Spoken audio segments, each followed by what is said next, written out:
Wendy Scardino, and I'm the Director of Marketing and Communications here at the National Mississippi River Museum and Aquarium. I came here about 8 months ago and have worked in the field of communications, marketing, and fundraising for the past roughly 14 years.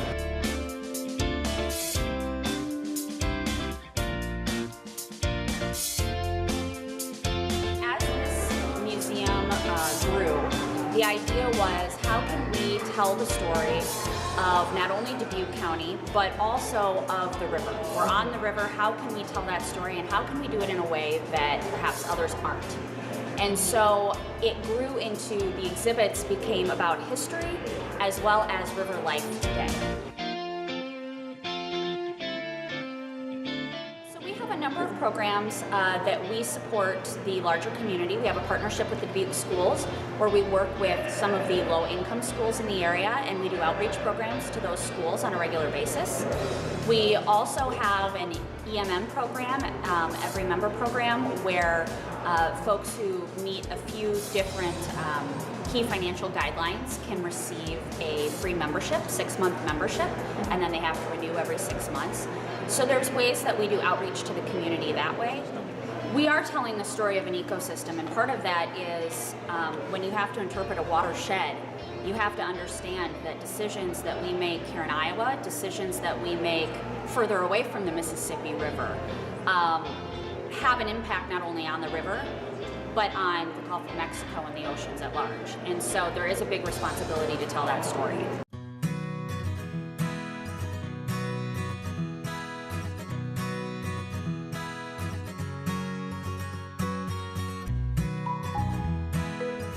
My name's Don Folkers. I'm a native of Anamosa. I worked in the penitentiary for 42 years. So it's a very viable, very important to the city of Anamosa to have the institution here, most definitely. We have had visitors from 12 foreign countries, every state in the union. Provides work for a lot of employees. We have a lot going for Anamosa in that Grant Wood did his paintings in this area and went to school in this area. Is buried out in Riverside Cemetery. The state still owns the quarries out to the northwest of the institution, where most of the stone was mined and hauled in here mostly by rail, but of course horse and buggy as well, I suppose. When you come up over the hill and you see it for the first time, you think, wow, looks like a big old palace. So it took 60 years to build the institution, and they did it mostly with inmate labor. So it's quite an architectural wonder.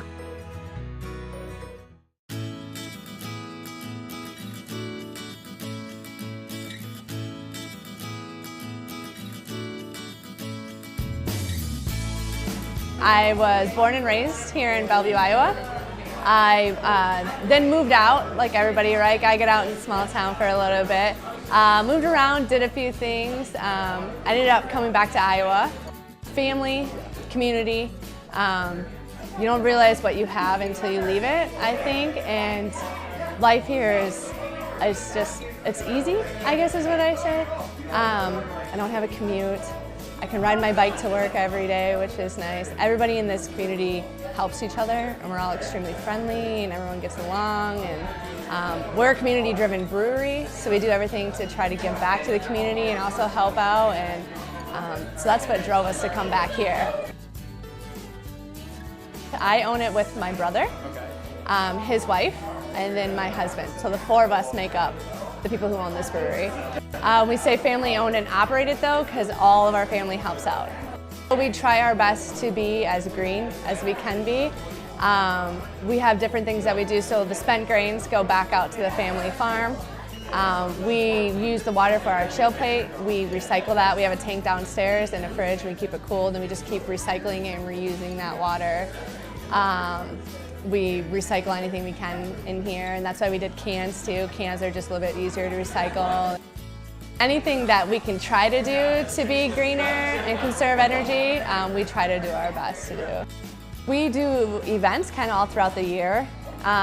We'll do yoga. So we'll do yoga in November, and that's called Yoga Gives Back, and we do it all for food donations. We do a race in May. It's a 5K-ish. It's actually 2.8 miles. And we give all that money to a park. We kind of rotate which park we're going to be giving money to. This year it's Felderman Park. All throughout the year we do whatever we can to help and give back. That small town community that builds around you and supports you. That's probably the best thing about being a small town. We're all family, essentially, and we all do what we can to help each other out.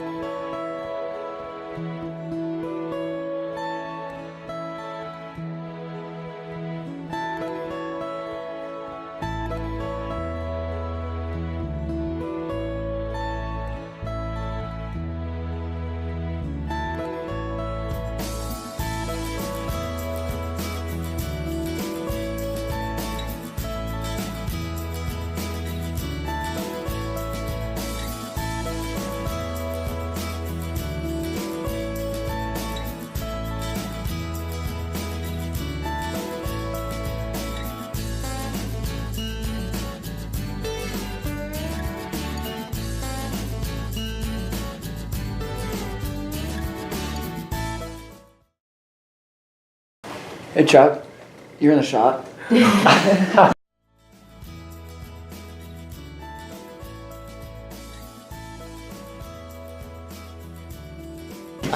Hawks! Yeah, you bet. Bye-bye.